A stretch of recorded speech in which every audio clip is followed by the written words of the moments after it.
नमस्कार, आप देख रहे हैं सिटी पोस्ट और मैं हूं अभिषेक मिश्रा। देखिए 2025 आ चुका है। ये साल 2025 है और ये चुनावी साल है। बिहार के लिए, बिहार की सियासत के लिहाज से ये साल बहुत महत्वपूर्ण साल है। और इसी साल के आखिर में बिहार में विधानसभा के चुनाव होने हैं। और बिहार जैसे राज्य के विधानसभा चुनाव पर पूरे देश की निगाहें टिकी हुई होती हैं। पटना से लेकर दिल्ली तक हलचल तेज होती है। तो बिहार में इस बार क्या होगा, बिहार में अब की बार किसकी सरकार?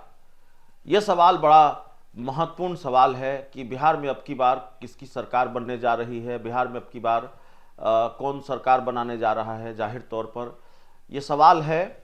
और सरकार, बिहार में जो सत्ताधारी पार्टी है जनता दल यूनाइटेड और भारतीय जनता पार्टी, उसकी तैयारी चल रही है। और रोजगार के भरोसे या रोजगार के मुद्दे को भुनाकर दोबारा सरकार में वापसी की तैयारी है। वैसे कई अलग अलग फैक्टर होते हैं, कई अलग अलग तरह की तैयारियां होती हैं, लेकिन रोजगार पर फोकस नीतीश सरकार का ये बताने की कोशिश वोटरों को, बिहार को, कि हमने रोजगार दिया है और आगे भी देंगे। बिहार की डबल इंजन सरकार रोजगार के क्षेत्र में बेहतर काम कर रही है। तो रोजगार पर ही आगे फोकस रहने वाला है नीतीश सरकार का।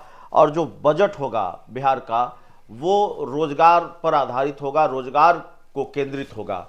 इस तरह की जानकारी भी निकलकर सामने आ रही है।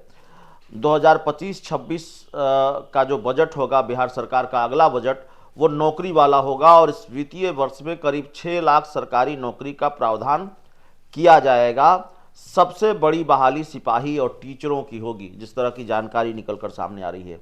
सरकार का दावा है कि चुनाव से पहले 3 लाख युवाओं को सरकारी नौकरी दी जाएगी। बाकी 3 लाख नौकरियां सरकार बनने के बाद दी जाएगी। संसदीय कार्य विभाग के अनुसार बिहार विधानमंडल का बजट 19 फरवरी को पेश हो सकता है। और इस बार राज्य का बजट करीब 3 लाख करोड़ का हो सकता है। सबसे अधिक शिक्षा विभाग को बजट की 8.3% राशि यानी करीब 25,000 करोड़ रुपए मिल सकता है। इसके बाद सरकार का जोड़ रूरल डेवलपमेंट और ग्रामीण विकास विभाग पर है। तो ये जानकारी निकलकर सामने आ रही है। 17 फरवरी से बिहार विधानमंडल का बजट सत्र शुरू होगा। राज्यपाल आरिफ मोहम्मद खान बजट सत्र के पहले दिन बिहार विधानमंडल के ज्वाइंट सेशन को संबोधित करेंगे। उनका अभिभाषण विधानमंडल के एक्सटेंशन भवन के सेंट्रल हॉल में होगा। सदन के पहले दिन डिप्टी सीएम और वित्त मंत्री सम्राट चौधरी आर्थिक सर्वेक्षण पेश करेंगे। साथ ही तीसरे अनुपूरक बजट 2024-25 को पेश करेंगे। वित्त मंत्री विजय चौधरी 3 लाख करोड़ रुपए से अधिक का बजट पेश कर सकते हैं। और इसमें स्कीम एक्सपेंडिचर फंड में 1 लाख करोड़ और establishment and commitment expenditure fund में 2.25 लाख करोड़ का बजट हो सकता है। कुल मिलाकर बात यह है कि बजट केंद्रित होगा युवाओं पर, बजट केंद्रित होगा नौकरियों पर, और लाखों लोगों को नौकरी देने की घोषणा सरकार कर सकती है। और यह मैसेज देने की कोशिश कि डबल इंजन की सरकार नौकरियां दे रही है। और दूसरी तरफ तेजस्वी यादव इस बात को भुना रहे हैं कि अपने 17 महीनों के कार्यकाल में नौकरियां उन्होंने दी। उनका दावा है कि एक थके हुए मुख्यमंत्री से उन्होंने काम कराया। तो कौन अपने दावे में सफल होता है और 2025 किसका होगा, ये 2025 के चुनाव नतीजों के बाद स्पष्ट होगा। बहुत बहुत धन्यवाद।